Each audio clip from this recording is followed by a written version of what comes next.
बिस्मिल्लाहिर्रहमानिर्रहीम, अस्सलाम वालेकुम, गुड इवनिंग एवरीवन एंड नमस्कार टू एवरीवन जो देख रहे हैं इस डिबेट विद फखर यूसुफजई को। इस डिबेट में आज हम बात करेंगे, बहुत सारी चीज़ें हैं, लेकिन आज हमारे डिबेट को ज्वाइन किया है पहली दफ़ा ग्रुप कैप्टन डॉक्टर डी के पांडे साहब ने, जो रिटायर्ड हो चुके हैं एयरफोर्स से, बट उसके साथ साथ अभी वो यूनिवर्सिटी में, गलगोटिया यूनिवर्सिटी में एविएशन मैनेजमेंट पढ़ाते हैं और बहुत सारी चीजें करते हैं। उनसे सुनेंगे भी, उनसे समझेंगे भी। Welcome to the show sir. Thank you. Sir, अगर हम स्टार्ट कर लें इस वक्त, मतलब बजट के ऊपर तो डिटेल बात जो है वो उसके जो प्रोफेशनल्स होते हैं वो कर सकते हैं। आपकी क्योंकि फील्ड नहीं है, आप एक रिटायर्ड ग्रुप कैप्टन हैं, तो डिफेंस से रिलेटेड इश्यूज के ऊपर यकीनन आपका होल्ड होगा। अपनी चीजें देखी हैं, आपने सर्व किया है इंडियन एयरफोर्स को।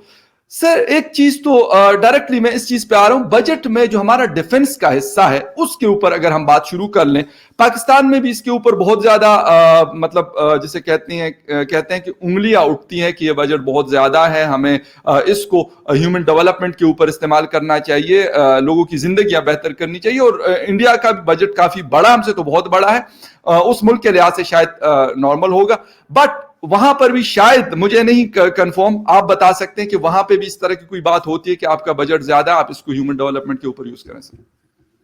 कि आपने जैसा बताया कि टोटल बजट अमाउंट बहुत लार्ज है इंडिया में, तो सभी डिपार्टमेंट में वो इक्वल आउटले हो जाता है, कमोबेश बराबर सा ही, जितना की तवज्जो देनी चाहिए। जो सबसे जरूरी चीज, खास बात है ये कि अभी हमारी दोनों मुल्कों के लिए, आप ये ना सोचो कि मैं भारत के लिए बोला, दोनों मुल्कों में जो परेशानियां हो वो एक सी हैं। भले ही पाकिस्तान छोटा हो साइज में, लेकिन पॉपुलेशन डेंसिटी के हिसाब से लगभग बराबर सही होगा भारत के साथ। और हम उस डिटेल में नहीं जाएंगे क्योंकि मुश्किलें हमारे सामने, भूख, पढ़ाई और जो हेल्थ, ये सब इश्यूज बहुत ही बर्निंग है हमारे लिए। और अभी भी जो है हमारे जो नीचे तबके के लोग हैं, उनके जो बहुत जरूरी चीजें हैं वो मुहैया नहीं हो पाती हैं। तो हमारा फोकस अभी भी होना चाहिए। देखिए, हिंदुस्तान के साथ सबसे बड़ी जो दुश्वारी है वो ये है कि बहुत बड़ा एरिया है जिसको कि इनको देखना है, और साथ में पॉपुलेशन भी बहुत ज्यादा है। तो उस रेशो में जो बजट का टोटल अमाउंट है, आउटले है, उसके मुकाबले वो बेहतर है डेवलपिंग कंट्रीज के हिसाब से देखा जाए तो। जितने भी डेवलपिंग कंट्रीज में, उसमें जी। हिंदुस्तान की जो माला हालत है वो बेहतर है, क्योंकि हर दिशा में, हर तरफ जो है थोड़ा बहुत ध्यान दिया जाता है। दूसरी बात, जो अभी कुछ पॉलिटिक्स तो देखिए है ही है, हमारे दोनों मुल्कों में बहुत ज्यादा हावी रहती है डिसीजन मेकिंग में। और वो, ये मानता हूँ कि एक हमारा ये बैड लक है कि अभी भी जो है हम, जो ह्यूमन फैक्टर्स हैं, उनको अभी भी हम उतनी तरह तवज्जो नहीं दे पा रहे हैं। और जो हमारा आम आदमी है, अभी भी वो बहकावे में आ जाता है और वो नहीं समझ पाता, और छोटी छोटी जो चीजें हैं, जो उनको फायदे होते हैं, उसको, उसके लालच में पड़ के वो उनका साथ देने लगता है, जो कि उनको मुहैया करवा रहे हो। तो जी। ये एक हिस्सा है हमारी नीचे गिरती पॉलिटिक्स की इमेज का।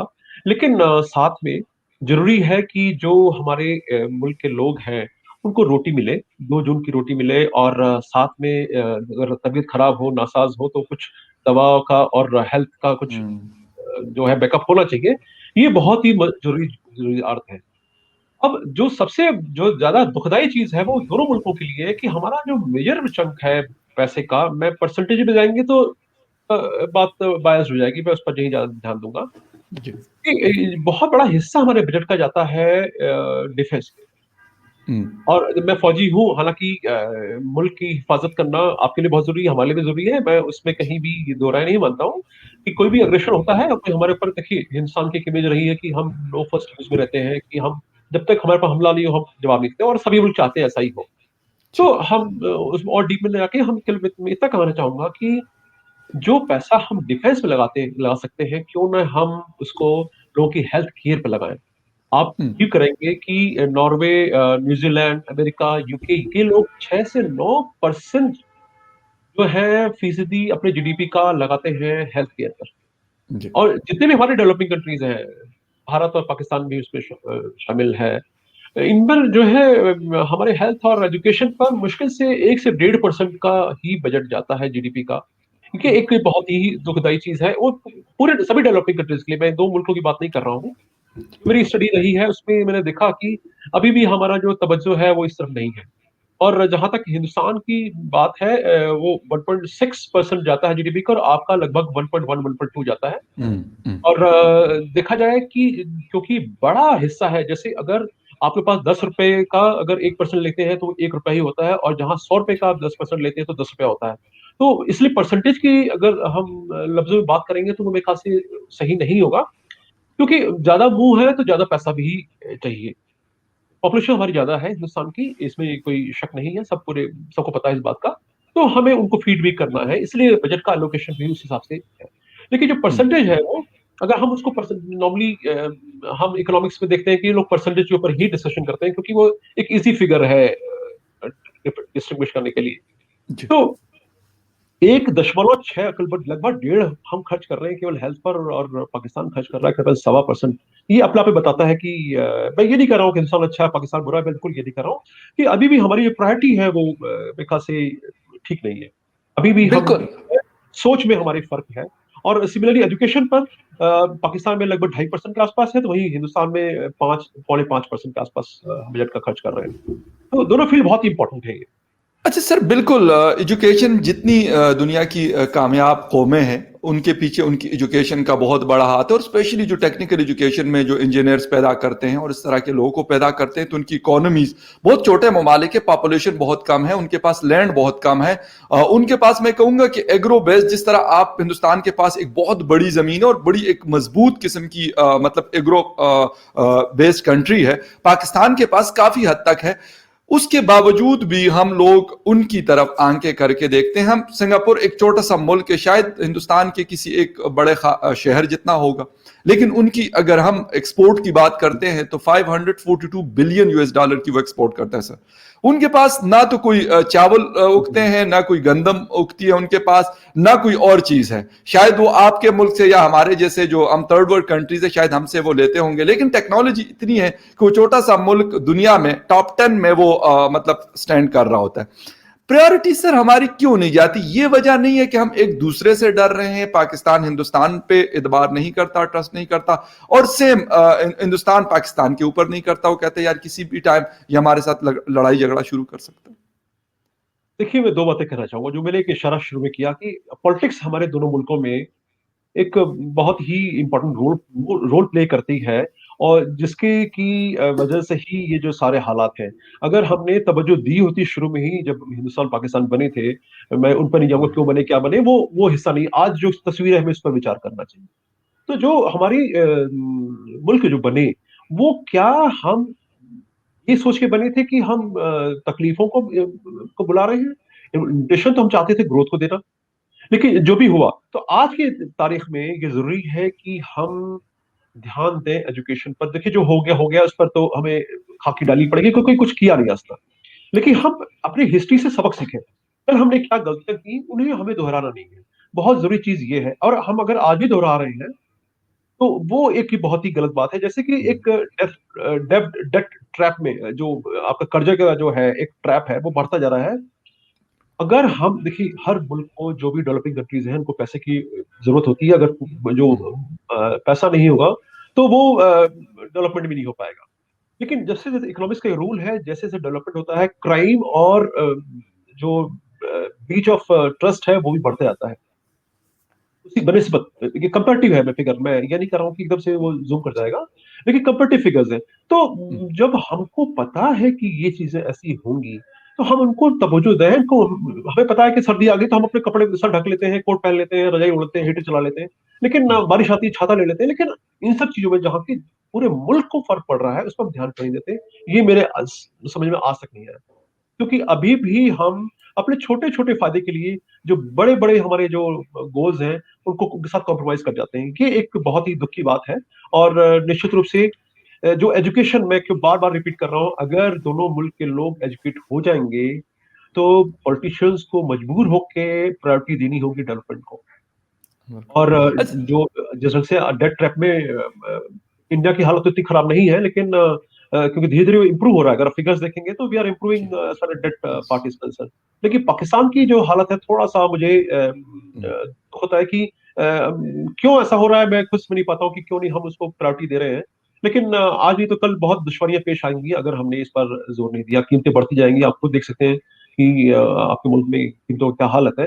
और हाँ बिल्कुल। कीमतें बढ़ना मतलब आम आदमी के थाली से, प्लेट से खाना गायब होना। सर बिल्कुल कैसे सही है। समझ नहीं यानी पाया। लास्ट नाइट को ही तकरीबन पेट्रोल प्राइसेस जो है उसमें 3 से लेके 5-7 रुपए तक इजाफा किया गया। और इस एक जो नया साल शुरू हुआ है, this is the third time कि गवर्नमेंट ने पेट्रोलियम प्राइसेस को मतलब उसमें तकरीबन 10 से 15 रुपए पर लीटर इजाफा किया। ये बिल्कुल आपकी बात सही। और दूसरे जो सर आप डेट्स की बात करते हैं, वो इस हुकूमत में स्पेशली जो अभी 2.5 साल गुजरे हैं तो इसमें बहुत बड़ा इजाफा हुआ है।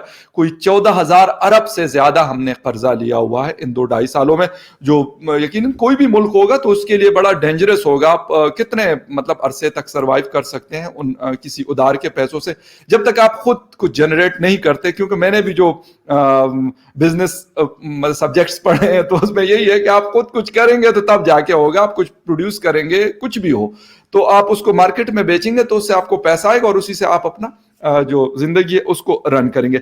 सर एक एयरफोर्स के हवाले से, क्योंकि मैं जाती तौर पे बड़ा शौक रखता हूँ जेट फाइटर्स की वीडियोस और ये सारी चीजें मैं देखता हूँ क्योंकि आपने सर्व किया है।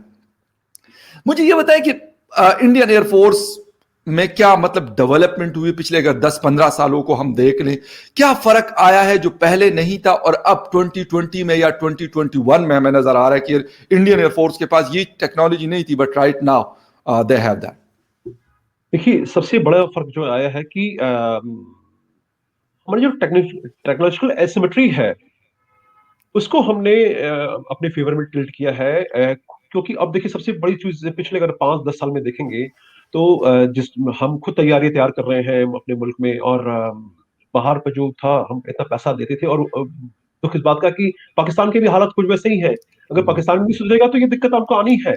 और दुख की बात यह है कि फौज को दोनों ही मुल्कों को रखना पड़ेगा, कोई चारा नहीं उनके पास। क्योंकि जो एक हमारे बीच में ट्रस्ट होना चाहिए वो अभी भी ढंग से पनप नहीं पाया है।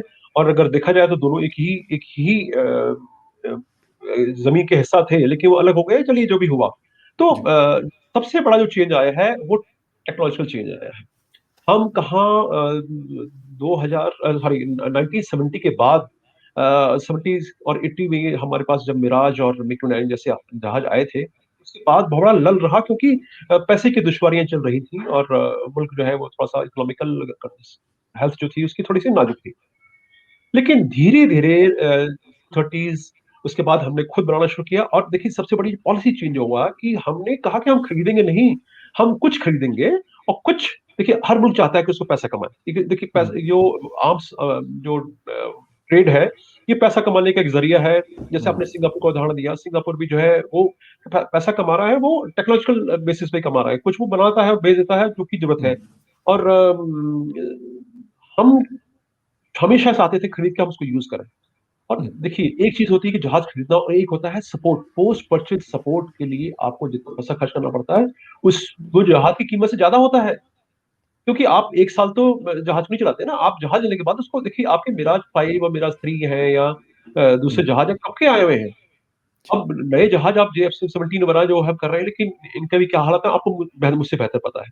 तो हम जब तक कि खुद अपना नहीं करेंगे तब तक मुश्किल हो जाएगा। अब आप देखिए, हमने जो तेजस की बात कर रहे हैं, तेजस हम खुद बना रहे हैं। और 83 एयरक्राफ्ट आपने सुना होगा पिछले हफ्ते जो है 83 एयरक्राफ्ट का ऑर्डर दे दिया गया। और उसका तेजस 2 जो आएगा, Mark 2 जो आएगा, वो 5th जनरेशन का से ऊपर 5.5 जनरेशन के बता रहे हैं। जब जब जनरेशन जो हम बोलते हैं, मैं बता दूं क्योंकि बहुत लोगों को इसमें कंफ्यूजन रहता है कि ये 4.5 जनरेशन क्या है, 5 जनरेशन क्या है, जनरेशन है क्या बोला।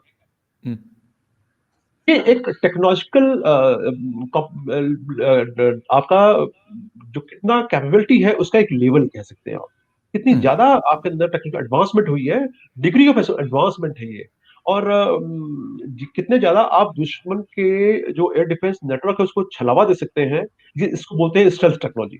आप पकड़े नहीं जाए, चुपचाप से जाए, चोरी करने के घुस जाए और पुलिस आपको ना पकड़े। लगभग वो उस टाइप की चीज हो गई। लेकिन मैं ये बता दूं कि जो लड़ाइयाँ होती हैं वो ऐसे नहीं होती कि हम घुस गए और आप घुस गए, और ये इंट्रूजन है, ये लड़ाई नहीं है। अच्छा। आम लोगों को, हमारे दोनों मुल्कों में अभी लोगों को पता नहीं कि लड़ाई का क्या वसूल है और क्या नियम है। वो लड़ाई ऐसे नहीं होती कि एक जहाज हमारा आपके पास आ गया, आपके पास हमारा चला गया, तो इससे लड़ाई नहीं शुरू हुई। बालाकोट में जैसे आपको पता है कि हम्म, क्या हुआ, हम्म, तो उसको लड़ाई नहीं कही जाएगी उसको, ठीक है, क्योंकि वो डेफिनेशन है ही नहीं। जो इंटरनेशनल रिलेशंस है, इंटरनेशनल लॉज है, उसके मुताबिक वॉर के भी अपने रूल है। खैर हमारा टॉपिक वो नहीं है, हम दूसरे टॉपिक पर आ गए। तो जी। जो वक्त के साथ हमने अपना खुद का जहाज बनाना शुरू किया। हम चाहते हैं कि हम सेल्फ डिपेंडेंट रहें, क्योंकि हम्म, इतना पैसा जाया हो रहा है इस हवाले में। जी। मेरे ख्याल से वो उस पैसे को हम डाइवर्ट करते हैं डेवलपमेंट के लिए।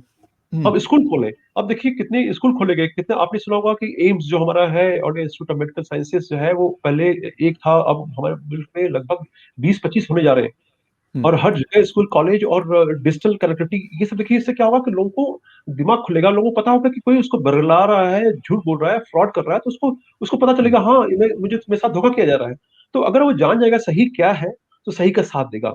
जो ये छोटे छोटे नेता जो लोग हैं कि मैं 2 पैसे में काम करा दूंगा आपका, और आप मुझे मुझे मुझसे ताल्लुक रखिए, मैं आपका पूरा ख्वाब पूरे जो है वो पूरे होने दूंगा, वो जी, जी, उससे वो आदि परे आ जाएगा, और निश्चित रूप से वो बेहतर उसकी जिंदगी हो जाएगी।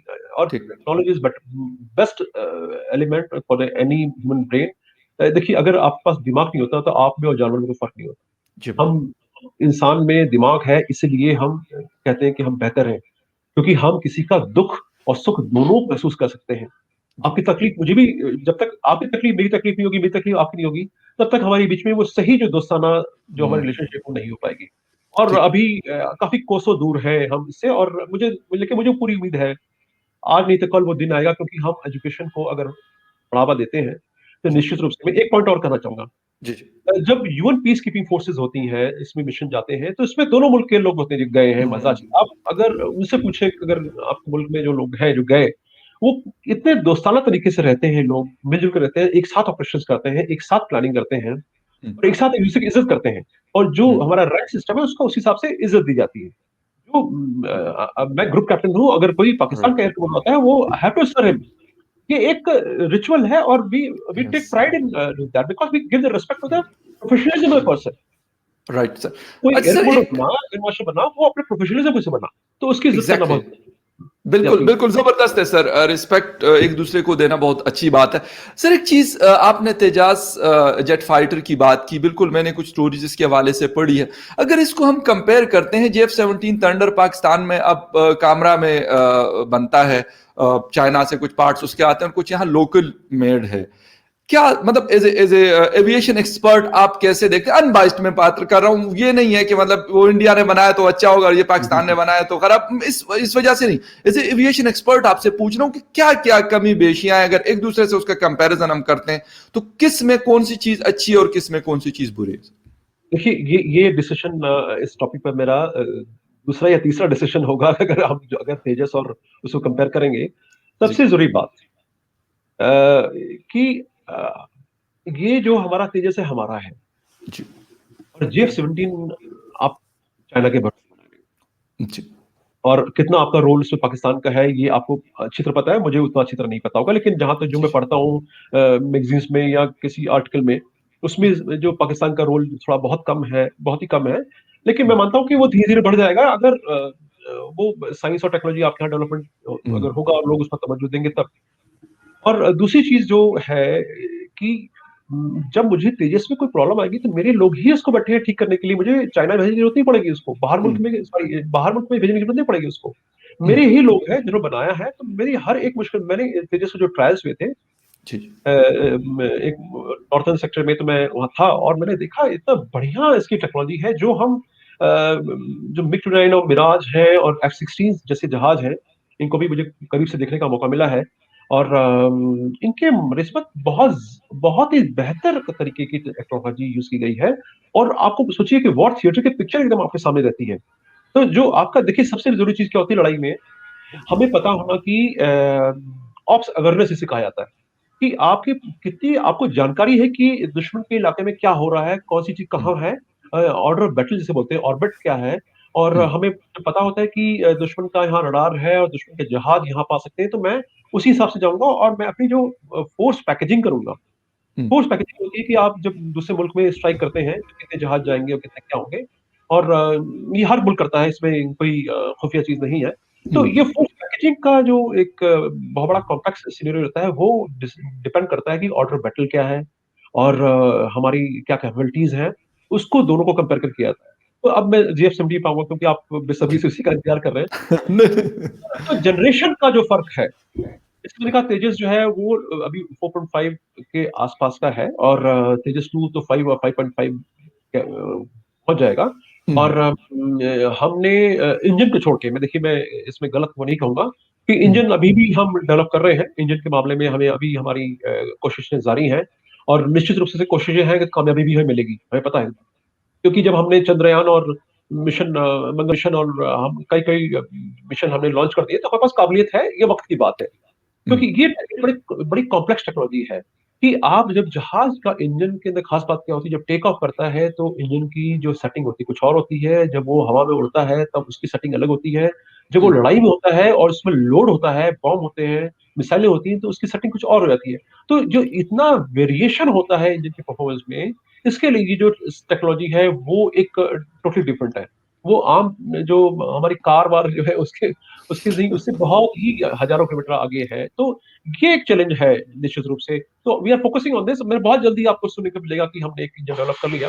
अवेरी इंजन हमारा था, लेकिन वो ढंग से नहीं हो पाया, और बहुत उसमें कई सारे और फैक्टर हैं, कभी किसी किसी न्यूज पे चर्चा करेंगे। लेकिन सर, जहाँ पे जेफ से 70 के जनरेशन का डिफरेंस है, तो जो एडवांसमेंट है वो थोड़ा कम है, और हम्म, जो रिलायबिलिटी फैक्टर है, जो आप देखिए जो जहाज आपके अभी खराब हुए, जो मुझे जानकारी मिली मैगजीन्स में और दूसरे डिबेट वगैरह में सुनने में, हम्म, कि उनकी जो रिलायबिलिटी फैक्टर में थोड़ा सा लो है। और तेजस हम्म, सोचिए, हमने उनको जहाजों को जो हमारे पास है उनको देख के हमने 83 और डिमांड मांगा है हमने कि और चाहिए। हम्म, और जब तक हम उसको यूज नहीं करेंगे तब तक हम और बेहतर नहीं बना पाएंगे। देखिए सबसे बड़ी चीज है डिमांड। अगर डिमांड है तो सप्लाई भी होगी, और डिमांड नहीं, हम्म, सप्लाई ही नहीं है। तो GF-70 के साथ सबसे बड़ी दिक्कत क्या है कि वो टेक्नोलॉजिकली उतना एडवांस नहीं कर पाया, और थोड़ा हापा तापी जिसे बोलते हैं, बहुत जल्दीबाजी में उसको मिशन देखिए थोड़ा लेट हम्म, हो रहा था। और ये हम्म, मिशन ऐसे लेट होते हैं, ये एरोडायनामिक्स इतनी सिंपल चीज नहीं है इसको। और चाइना भी जो है, अगर आपने सुना हो किस ढंग से वो डेवलप करता है, अब वो थोड़ा सा बेहतर कंडीशन में आया है, और जो J-20 का आया है, और J-20 भी देखिए उसमें भी बहुत सारी दुश्वारियां हैं, वो स्ट्रेंथ बोलते हैं, लेकिन जो उसका अंडर का जो नीचे का हिस्सा है उसकी डिजाइनिंग ऐसी हुई है जिसकी वजह से पकड़ा जाता है।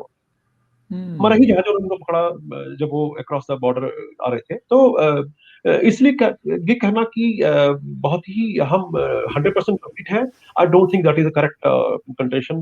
ऐसा हम्म, सोचना भी चाहिए कि हर दिन टेक्नोलॉजी बदल रही है, हर दिन कामें भी बदल रही है। हम ठीक, दूसरा रोल, जो दूसरा जो रोल है जहाज का, वो हम मल्टी रोल पैसेट के लिए यूज करते हैं, और GF-70 में अभी उस प्रकार की जो है हम्म, खास बात नहीं है, और वक्त लगेगा अभी GF-70 में। उसके बाद उसकी देखिए जो फिगर्स हैं, जो नॉर्मली आप डिस्कशन में देखते हैं और जो लोग प्रिंट मीडिया में देते हैं, वो सारी उसके थियोरेटिकल कैपेसिटी में देते हैं। मैं उसकी हम्म, चर्चा नहीं करूंगा, क्योंकि जो थियोरेटिकल होता है, जैसे आप भले ही 24 घंटे आप बिना सोए रह सकते हैं, या 40 घंटे बिना सोए रह सकते हैं, हम्म, लेकिन आपको जरूरत नहीं है ना, आपको 8 7 घंटे 8 घंटे जरूर सोते होंगे 24 घंटे में। तो जो हमारी मैक्सिमम कैपेबिलिटी है वो कई सारे फैक्टर होते हैं, वो एक आइडियल कंडीशन की है। इसलिए हम्म, पेपर में पढ़ के कहना कि ये जहाज बेहतर है वो जहाज खराब है, बहुत ही गलत है, बहुत ही गलत है। और आपने जैसे सुना होगा बालाकोट में भी किस ढंग से जो MiG-21 और F-16 के बीच में जो भी कुछ हुआ, वो हम्म, सबको पता है, मैं उसके बारे में डिटेल जी, में नहीं जाऊंगा। तो ये टेक्नोलॉजिकल कितना एसिमेट्री थी, लेकिन फिर भी जो है डोमिनेट कर पाए MiG-21, क्योंकि उनका रीजन था सिंपल कि वो जो ट्रेनिंग थी इंसान की, जो पायलट की ट्रेनिंग थी वो डिफरेंट थी। और हम्म, आप मानेंगे कि US air force, French air force, Singapore air force और साउथ अफ्रीका, हम कहाँ कहाँ नहीं गए और उनके साथ हमारी जो है वॉर एक्सरसाइज नहीं हुई, हम्म, सबने कहा कि Indian air force pilots are excellent, they are exceptional. और हम्म, ये मतलब मुझे आप देखिए अगर गूगल करेंगे तो आप देखेंगे कि हमारे मेरे मैं इसलिए मैं हिंदुस्तानी हूँ इसलिए बोल रहा हूँ, ऐसा मत जी, सोचिएगा। मैं जी, दूसरों की कमेंट्स के बारे में बता रहा हूँ। तो हम्म, वो फर्क कहाँ है? फर्क है केवल मात्र ट्रेनिंग में। तो जिस प्रकार की ट्रेनिंग दी जाती है, जिस प्रकार का जज्बा आपको क्रिएट किया जाता है, जी, आपका जो मोटिवेशन लेवल है बहुत हाई हो जाता है और आप कहते हैं कि किसी मुश्किल का सामना कर पाएंगे। लेकिन मैं जी, एक बात और कहना चाहूंगा, जी। लड़ाई झगड़े से दोनों मुल्क का भला नहीं होने वाला। नहीं, नहीं सर, एक्चुअली बिल्कुल आपकी बिल्कुल मैं मैं ज आपसे ये मैं मैं बिल्कुल ये एग्री। कहता हूँ जी, जी। कि अभी भी हमें भूखों को रोटी देना है। मैं बार-बार ये एग्ज़ैक्टली कहता हूँ कि मैं सब फ़ौज में रहा हूँ और क्योंकि मैं बहुत ही एग्रेसिव था फ़ौज में जब था और मैं जब कमांड करता था यूनिट को और वो मेरे जो टीम होती थी वो कहते थे सर आप बहुत ज़्यादा डिमांड करते हैं। मैंने कहा मैं डिमांड नहीं करूँगा तो सप्लाई नहीं कर पाओगे आप। तो मेरी डिमांड हुँ, हमेशा आप जितना कर सकते हो उससे 2 कदम ऊपर रहेगी। क्योंकि हुँ, आप जब डिमांड पूरा करने के लिए एफर्ट करेंगे तो your skill will get more enhanced. आप और राइट। बेहतर होंगे और निखरेंगे आप। तो वो सर एक मैंने कहा ये तो आपका डेवलपमेंट का तरीका है प्लीज़। बिल्कुल, बिल्कुल। एक एक सर चीज़ ये है कि मतलब आपने ट्रेनिंग्स की बात की, हमारे एयर फ़ोर्स वाले भी और मैं भी उनके बारे में पढ़ता रहता हूँ कि बड़े मतलब स्टैंडर्ड के पायलट्स होते हैं जो हमारे जेट फाइटर्स उड़ाते हैं। आपके यहाँ भी यकीनन एक बहुत बड़ी एयर फ़ोर्स है और मतलब हम देखते रहते हैं, ऐसा नहीं है। अभी नंदन वाले मामले की जब हम सर बात करते हैं, इस उसमें नहीं, मैं बिल्कुल उसमें नहीं जाऊँगा कि लोग कहते हैं कि जी इसने पाकिस्तान, लेकिन क्या टेक्नोलॉजी का फर्क था या कोई और वजह थी? What the reason behind that कि मतलब ये वाला हिट हुआ, क्या वजह थी? मतलब मैंने ये बताया क्योंकि ना कि टेक्निकल चीजें हैं, मुझे इसकी मतलब मैंने तो जस्ट देखा या मैं सुना, आप बस दैट्स इट, खत्म हो गई बात। देखिए देखिए मुझे पूरा सिनेरियो पता है दोनों का, पाकिस्तान का उसमें क्या सिनेरियो था जी। और और हिंदुस्तान में सॉरी क्या सर, एक एक चीज, एक इसके साथ एक क्वेश्चन ये है कि मतलब हिंदुस्तान क्लेम करता है कि जे F-17 नहीं था, F-16 था, और पाकिस्तान कहते हैं नहीं F-16 नहीं था, जे F-17 थंडर था। तो इसके बारे में आपका क्या मतलब वो देखिए मैं है? उसमें फिर भी कहूँगा कि उसके लिए मैं नहीं कहूँगा ये जो F-16 और आमरम की जो कंपनियाँ हैं, उन्होंने क्या कमेंट किया है, जी, उसको उनके आप रिपोर्ट पढ़िए, मैं इसके बारे में अपना नहीं कहूँगा क्योंकि फिर वो आपको जी, लगेगा मैं बायस्ड बोल रहा हूँ। और आप अगर काउंट कर लीजिए, आपके हमारे यहाँ जितने Su-30 थे अभी उतने ही हैं, जितने MiG-21 थे वो निश्चित रूप से एक जो है मेरे ख्याल से एक गिरा है, जिसमें नंदन वाला जो था उसमें मिसाइल लगी है, इसमें कोई शक नहीं है। लेकिन जी, हमने एक F-16 गिराया है, इसमें भी कोई शक नहीं क्योंकि हमारे पास वो मिसाइल के टुकड़े हैं और वो जहाज के टुकड़े हैं जो कि बताते हैं कि कहाँ हुआ क्या नहीं हुआ। खैर मैं फिर उस पर नहीं जाऊंगा। मैं अभी आपने जो मेन क्वेश्चन है कि वो क्या डिफरेंस था, हम्म, मैंने आपको पहले भी जो इंडिकेशन दिया कि man behind machine is always vital. मैं पायलट्स को मैं कुछ कह नहीं रहा हूँ, वो भी बहुत अच्छे हैं और क्योंकि मैंने उनके भी कॉम्बैट्स देखे हैं और निश्चित रूप से प्रोफेशनलिज्म उनके अंदर भी है। लेकिन सबसे जरूरी चीज है कि उस वक्त हम्म, सेंचुरी किस कौन फॉर्म में है और वो उसे सेंचुरी बना दी। और वो कई हम्म, बार क्या होता है कि आप चाहे जैसे आपने क्रिकेट मैचों में जरूर सुना होगा कि दोनों मुल्कों के बीच में जब कैच मैच होता है तो दोनों टीमें प्रेशर में होती हैं, ये आपने जरूर सुना होगा। ये लगता है देखिए हम तो हमारे अंदर प्रेशर इस बार रहता है, हम तो टारगेट मानते हैं कि जो भी है सामने टारगेट है, हम सोचते भी नहीं है कि वो हिंदुस्तानी है पाकिस्तानी है क्या है, वो हमें मालूम पड़ता है हिंदुस्तानी हम छोड़ देते हैं। और जो ये बहुत बड़ी ये एक जो है ये एक बहुत बड़ा ड्रॉबैक है हमारे सिस्टम में। अगर आइडेंटिफिकेशन नहीं हुआ तो लोगों ने अपने ही मुल्क के जहाजों को मारा है। यस, बिल्कुल, इसलिए जो है बहुत ही इसको प्रोफेशनल तरीके से और हैंडल करना होता है। तो जब हम नहीं देखते कि सामने जो है वो जहाज है, हमें मालूम पड़ता है। जब तक कि हम्म, उसको फ्रेंडली नहीं बुलाता हम मानते हैं हॉस्टाइल है। वॉर में जब इस समय जैसे वॉर की कंडीशन नहीं है तो इसमें हर हर जहाज को हम दोस्त मानते हैं जब तक कि वो हॉस्टाइल नहीं किया जाता। दोनों में अंतर है हम्म, कि हम अगर कोई जहाज देख लेते हो, हमें बताया गया कि ये दोस्त नहीं है तो हम मार देंगे उसको वॉर में। ओके, और जब हम आम दिनों में देखेंगे जहाज को कि ये एक जहाज है तो ये दोस्त है हमारा, कहीं घर भटक गया है तो लड़ाई नहीं हो रही ना। तो उस समय लेकिन हमें जब बोला था नहीं ये एक दुश्मन का जहाज है, तब उसको हम क्लोज इन करके और फिर उसको शूट कर। तो ये बहुत बड़ा डिफरेंस है जो सोच में। मुझे लग रहा है कि शायद जो पाकिस्तान पायलट्स थे वो ज्यादा प्रेशर में रहे होंगे और इसलिए मैन्यूवरिंग उनकी ढंग से नहीं हो पाई क्योंकि जो दूसरा जहाज आया जो टारगेट हुआ वो थोड़ा सा लेट हो गया। अगर वो पहले आता तो शायद अभिनंदन के लिए थोड़ा दिक्कत होती। लेकिन हम्म, वो जो डिले हुआ है वो बहुत बड़ा एक कमी थी उस कॉम्बैट में जो मैंने देखा। और एवेक्स जो है हमें फीड कर रहा था, ये सबको पता ही है। और ये जो गाइडेंस थी जो एयर डिफेंस कंट्रोलर्स की वो भी बहुत ही काबिल तारीफ थी। और पूरी पिक्चर क्लियर थी। देखिए ठीक, सिचुएशनल अवेयरनेस, जिसके पास भी सिचुएशनल अवेयरनेस होगी वही जो है जीतेगा। राइट। अच्छा sir, he is a winner, this is without fail. It goes. हाँ क्या, प्लीज आप अच्छा बोलिए। सर, दो दो दो शॉर्ट मतलब वो आंसर आपसे चाहूंगा क्योंकि टाइम हमारे पास बहुत शॉर्ट है, खत्म हो रहा है। एक तो ये सर, रंग दे बसंती एक मूवी है हिंदुस्तान की, मैं फिल्में बहुत कम देखता हूँ लेकिन इससे रिलेटेड जो ऐसी होती है मैं बहुत कोशिश करता हूँ देखो। उसके अंदर ये दिखाया गया था कि इंडियन एयरफोर्स के जो पार्ट्स होते हैं वो खराब पार्ट्स लगाए जाते हैं और उससे बहुत ज्यादा क्रैशेस होती है। एक ये सवाल, और इसके साथ दूसरा सवाल भी, दोनों के इकट्ठा आप जवाब दे दें। सर आप जब मतलब फील्ड में होते थे, कोई ऐसा टाकरा हुआ था किसी पाकिस्तानी के साथ कि उसने कहा कि यार जाने दो, या आपने कहा कि खैर यार जा, ऐसा कोई मतलब आपके कैरियर में कोई हुआ हो किसी भी मतलब बॉर्डर के ऊपर, जब आप भी कोई जेट उड़ा रहे हो और पाकिस्तानी पायलट भी साथ कहीं उड़ रहा है, या इस तरह का कोई वाकया है कोई इंटरेस्टिंग किस्म का? ऐसा वाक्य तो नहीं है, लेकिन देखिए पीस टाइम में ऐसे वाक्य बहुत कम होते हैं, क्योंकि दोनों मुल्क, मैं ये नहीं कहूंगा हिंदुस्तान, दोनों मुल्क चाहते हैं कि उनके जो जेट्स हैं वो बॉर्डर के पास ना जाए। हमारे रूल्स रेगुलेशन जो हमारे स्टैंडर्ड ऑपरेटिंग प्रोसीजर से बने हैं कि जब तक कि कोई मिशन ना हो वहां पर नहीं जाया जाएगा, कोई नहीं मिलेगा आपको, ना पाकिस्तान को जाएगा, मुझे पता है। और ना आप कामरा, जो आपका बेस है उसका नाम कामरा क्यों पड़ा ये आप किसी से पूछेगा, तब आपको मालूम पड़ेगा मैं जो कह रहा हूँ कितना सही कह रहा हूँ, कि नहीं कह रहा हूं। कामरा जो है उसका नाम मिन्हास भी तो है, यस, बिल्कुल। क्यों है मिन्हास वो पता करेगा।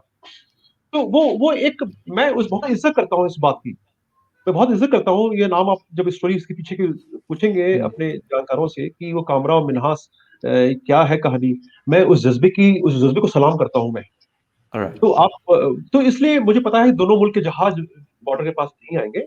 लेकिन कई बार हुआ है कि जहाज जो है वो बॉर्डर की तरफ जा रहे होते हैं और बहुत आखिरी, क्योंकि देखिए लाइन तो ड्रॉ नहीं है ना, आप ऊपर से जहाज उड़ा रहे होते हैं तो नीचे लाइन नहीं लिखती कि ये हमारा बॉर्डर है, हिंदुस्तान है पाकिस्तान, दोनों मुल्क एक जैसे हैं।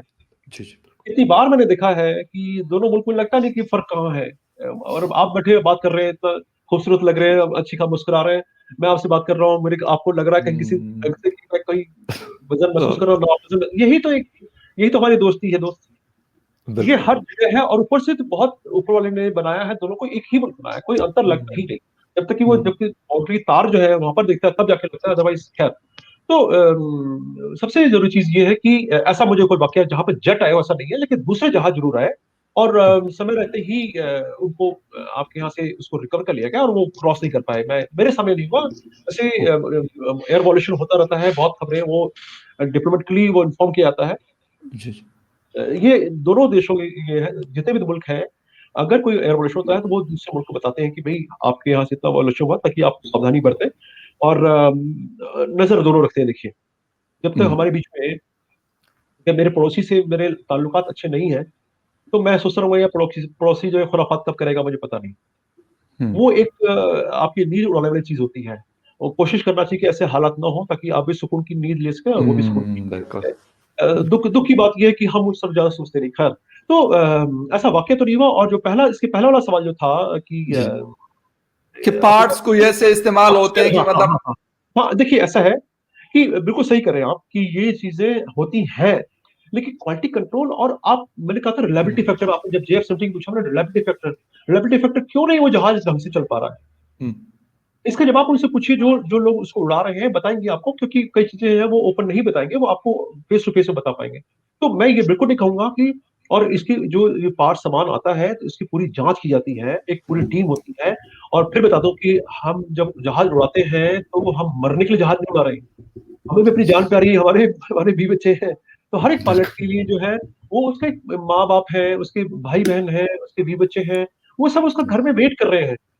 तो ऐसा देखिए है, ऐसी चीजें होती है कि खराब आइटम आते हैं लेकिन वो रिजेक्ट कर दिए जाते हैं, और इसके लिए पूरा डेडिकेटेड टीम है, इसके डेडिकेटेड टीम है, इतना आसान नहीं है। देखिए जहाज के मामले में तो मैं कहूँ कि अगर कोई चोरी या हेरा फेरी की गई हिंदुस्तान में तो नहीं हुई। तो बताने की कोशिश की गई कि उसमें बाइसन को, मिग 21 को बताया गया कि फ्लाइंग कॉफिन बना, ये सब देखिए यस। उसमें निश्चित रूप से जहाज पुराने थे, और लेकिन अब तो अपग्रेड हो गए ना। ये जब आप, तो अभी F-16 वर्सेज, और हम अभिनंदन के बारे में बात कर रहे थे, वो जहाज तो पुराना ही जहाज तो है, उसी जहाज ने कमाल दिखाया। तो ये कहना कि कोई भी मुल्क नहीं चाहेगा कि उसका पायलट या उसका जहाज जो है तैयारा फेंका जाए, ये ना पाकिस्तान चाहेगा, ना हिंदुस्तान चाहेगा, ना कुछ और कुछ तीसरा मुल्क। तो ये कहना, पिक्चर आपने बना दी, ठीक है, लेकिन मेरी जानकारी में ऐसा कोई भी मामला ओके। नहीं है जिसमें कि कोई मिलिट्री के जहाज के लिए खाने पीने के सामान में, कपड़े लत्ते के सामान में कुछ हेरा फेरी हुई हो। तो वो ओके। मेरी मेरी जानकारी में तो नहीं है। हुई हो तो छोटी मोटी अगर हुई हो जो पॉकेट में हुई होगी, बिल्कुल, बिल्कुल, क्योंकि बहुत कड़े रूल्स हैं, बहुत कड़े रूल्स हैं, बिल्कुल इतना सर। आसान नहीं है। और ये मल्टी लेयर इसका जो है वो स्कैनिंग होती है, मल्टी लेयर इसका क्लासिफिकेशन होता है, और देखा जाता है कि सही करना है कि ठीक नहीं। है। इसलिए जो है ये कहना तो पिक्चर में आपने कुछ भी दिखा दीजिए, कोई इसमें रोक नहीं है, राइट ऑफ फ्रीडम है, आप उसको बिल्कुल यूज कर सकते हैं। ठीक, बिल्कुल सर और आखिर में मैं थोड़ी-सी बात कर लूँ कि जेएफ-17 थंडर को बनाने वाले एयर वाइस मार्शल शाहिद लतीफ़ साहब हैं। उनसे मेरी इस बारे में बहुत दफ़ा बात हुई जब भी मौका मिला उनसे मिलने का और बातचीत हुई तो वो तो ऐसे बता रहे होते हैं, यकीन करें मैं आपको ये नहीं मतलब मैंने आपको पहले शुरू में ऑफ कैमरा भी आपको बताया था कि मुझे शौक है इन चीज़ों का बहुत ज़्यादा। तो इस वजह से मैंने उनसे बात की लेकिन उन्होंने तो टेक्नोलॉजी उसकी वो बताई कि जिस तरह शायद F-35 हो अमेरिकन जहाज या कोई इस लेवल का हो आप तो बिलीव आप मी उससे जी पूछिएगा, आप उससे पूछिएगा कि उसका थ्रस्ट टू वेट रेशियो कितना है, okay thrust okay to weight I will I ratio. Will I will ask all this question जो आपने रेज किए हैं सर मैं यकीनन कोशिश आप करूंगा कि उनसे ये सवालात पूछूं थ्रस्ट टू वेट रेशियो तेजस का कितना है और JF-70 का कितना है। ओके वो उसका जवाब देखिए कितना दे पाते हैं वो। बिल्कुल सर अ, क्योंकि वो बंदे ऐसे हैं कि मतलब जब मेरी पहली दफा हुई थी तो वो बड़े हाइपर भी हो जाते हैं चीजों पे तो मुझे थोड़ा सा वहां डाउट ये हुआ था देखिए कि वो यार यहाँ पे कुछ एक है कि मैं शायद रिटायर हो गया हूँ इसलिए आपसे इतना खुल के बात कर पा रहा हूँ। लेकिन ये श्योर देखिए मेरा मुल्क मेरा है, ये तो लॉयल्टी मेरी रहेंगी रहेंगी, इसको यस कोई नकार नहीं सकता। और मैं जानता श्योर हूँ कि ऐसे जज्बा आपके अंदर भी है, आपके मुल्क में भी है, मैं उससे इनकार नहीं करूँ। और हमें अपने मुल्क से प्यार होना चाहिए, ये बहुत जरूरी है, और तभी हम उस पर फख्र कर पाएंगे। तो मैं बिल्कुल जरा सा भी ये नहीं कहता हूँ कि आप अपने तरीके से उसको देख रहे हैं, मैं अपने तरीके से देख रहा हूँ। हमारा एग्जैक्टली नजरिया गलत होता है, लेकिन हमारी जो है वो ऑब्जेक्टिव गलत नहीं होनी चाहिए। हम एक बिल्कुल दूसरे सर को दुश्मन ना हो, हम एक दूसरे के लिए रहें, ये बहुत जरूरी है। और वक्त की बिल्कुल जो आज जरूरत है वो यही है कि हम अपने मुल्क में ज्यादा डेवलपमेंट कर पाए, ताकि लोग जो यस है भूखे ना रहें, और एक जो बीमार आदमी है उसको दवा मिल सके। और वो अब बिल्कुल एजुकेशन के अलावा और कोई तरीका इसका है ही नहीं। तो एजुकेशन स्कूल और ये खोले जाएं, कॉलेज खोले जाएं, लोग हम्म पढ़ें, उनकी आंखें खुलें। वरना आप जबरदस्ती मार के और डंडा मार के आप किसी को नहीं आंखें खोलते, उसको अंदर हम्म से ही आना पड़ेगा, उसको सीखना पड़ेगा कि क्या है और क्या। बहुत शुक्रिया sir thank you very much आपने अपना कीमती टाइम दिया और बड़ी ज़बरदस्त बातचीत हुई आपके साथ बहुत सारी चीज़ें ऐसी थी नहीं पता होती तो आपसे सुनने को मिली और समझने का भी एक मौका मिला एज एविएशन एक्सपर्ट और पाकिस्तान हिंदुस्तान के बीच में जो मसले मसाइल हैं ये तो 1947 से शुरू हुआ और पता नहीं कब तक हैं लेकिन कभी कभार हालात अच्छे भी हो जाते हैं आपस में मतलब जिस तरह आपके साथ बात होती है इस तरह और बहुत सारे इंडियन हमारे दोस्त हैं उनके साथ बात होती है और यकीन करें कि पता नहीं चल रहा होता कि ये बॉर्डर के उस पार से इस बंदे से बात हो रही है ऐसे लग रहा होता कि यही कहीं लाहौर पेशावर कराची में कहीं बैठा हुआ शख्स है क्वेटा में बैठा हुआ और उसके साथ गपशप हम लोग कर रहे हैं तो बड़ा अच्छा लगता है thank you very much sir बहुत जबरदस्त डिस्कशन आपके साथ में thank you very much viewers for watching debate with Fakhar Yusuf देखते रहिए मेरा YouTube channel thank you take thank you. Care Allah Hafiz